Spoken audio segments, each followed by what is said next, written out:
नमस्कार श्रोते हो.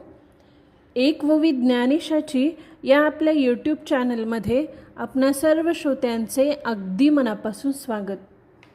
श्रोते हो, आजच्या भागात आपण श्री ज्ञानेश्वरीच्या अध्याय 6 यामधील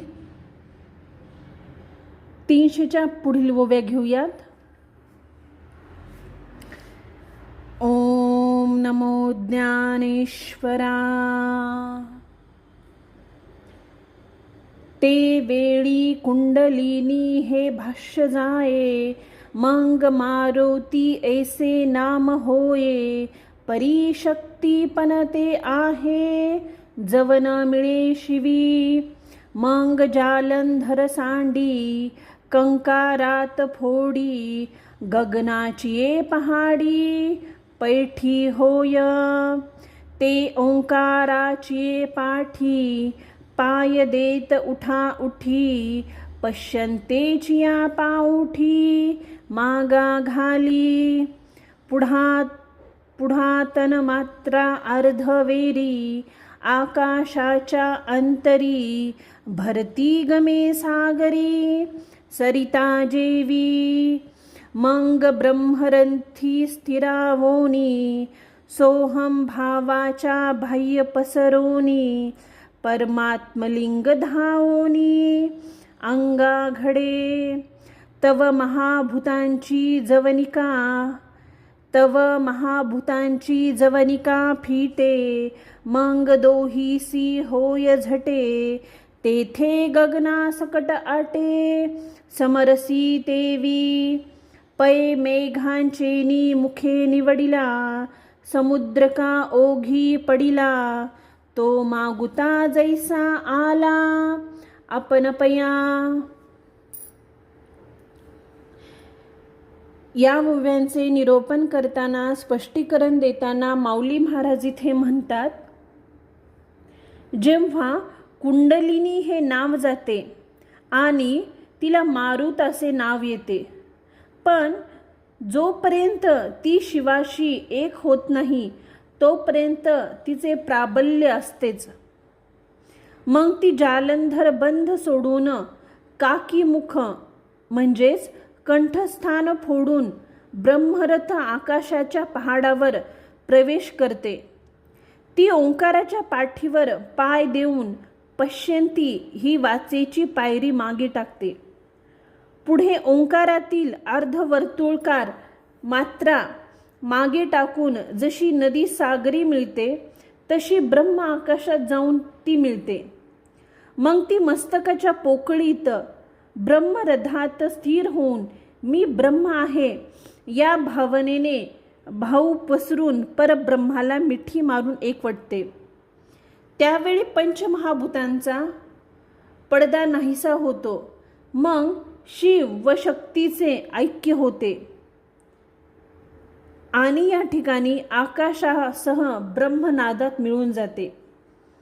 जसे समुद्राचे पाणी मेघांच्या द्वारे जाऊन नंतर जमिनीवर वर्षाव होऊन ते नदी मार्गाने पुन्हा समुद्रासच मिळते. तेवी पिंडाचे निमिषे, पदी पद प्रवेशे. ते एकत्व होय तैसे, पंडुकुमारा. आता द्विजहन होते, की एकची हे आयते. एशिया विवंचने पुरते, उरेचीना. गगनी गगन लया जाये, ऐसे जे काही आहे. ते अनुभवे जे होय, ते होनी ठाके. म्हणूनी तेथीची मातू, न चढेची बोलांचा हातू. जेने संवादाची गावा अंतू, पेठी की जे. अर्जुना एरवी तरी, या अभिप्रायाचा जो गर्व धरी. ते पाहे पावैखारी, दूरी ठेली. भुलता मागलीकडे, तेथे मकराचेची आगना मांडे. सडया प्राणसाकडे, गगना येता. पाठी तेथेची ते भेसळसा, तै शब्दांचा दियो मावळला, मग तयाही वरी आटू भविन्नला. आकाशाचा आता शून्याचिया डोही, जेथ गगनासीची ठाव नाही. तेथ तागा लागेल काही बोलांचा या. म्हणूनी आखारा माझी सापडे, की कानावरी जोडे. हे तैसे नव्हे पुढे त्रिशुद्धी गा. जे काही दैव्य अनुभवले फावे, ते आपणची हे ठाकावे. होनिया पुढती जाणणे ते नाहीची, म्हणूनी असो किती हेची. बोलावे आता वायाची धनुर्धरा. ऐसे शब्द जात मागुते सरे, तेथे संकल्पाचे आयुष्य पुरे. वाराही जेथना शिरे विचारांचा, जे उन्मेनीचे लावण्य. जे तुरेचे तारुण्य, अनादि जे अगण्य परमतत्व.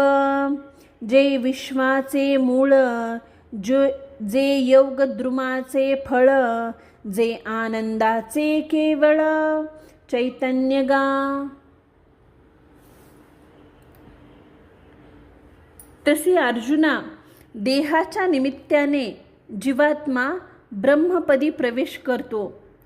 ते एकतत्व ही समुद्राच्या पाण्याप्रमाणेच होय. नंतर मी वेगळा, आत्मा वेगळा किंवा दोन्ही एकच ही चर्चाच उरत नाही. आकाश आकाशात मिळते हे जसे एक तत्व आहे, त्याचा जो कुणी अनुभव घेईल त्याला सिद्धी प्राप्त होईल.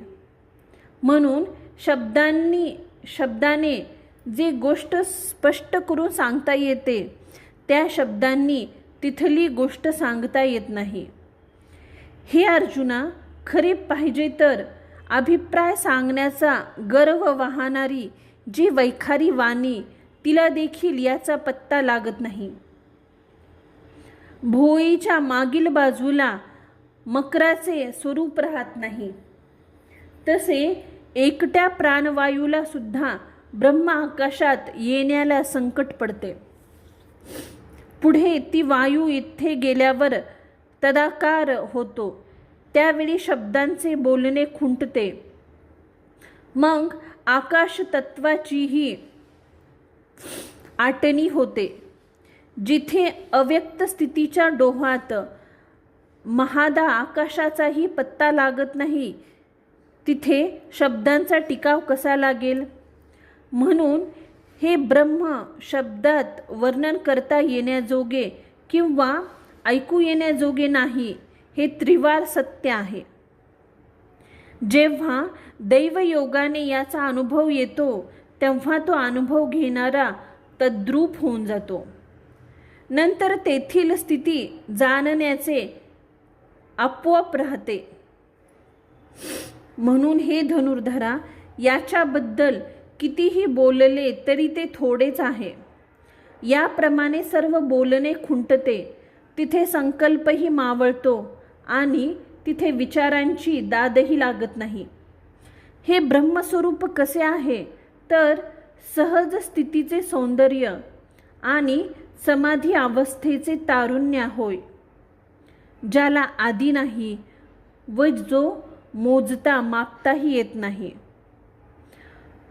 ते विश्वाचा आधार व योगरूप वृक्षाचे फळ आणि आनंदाचे केवळ जीवन आहे.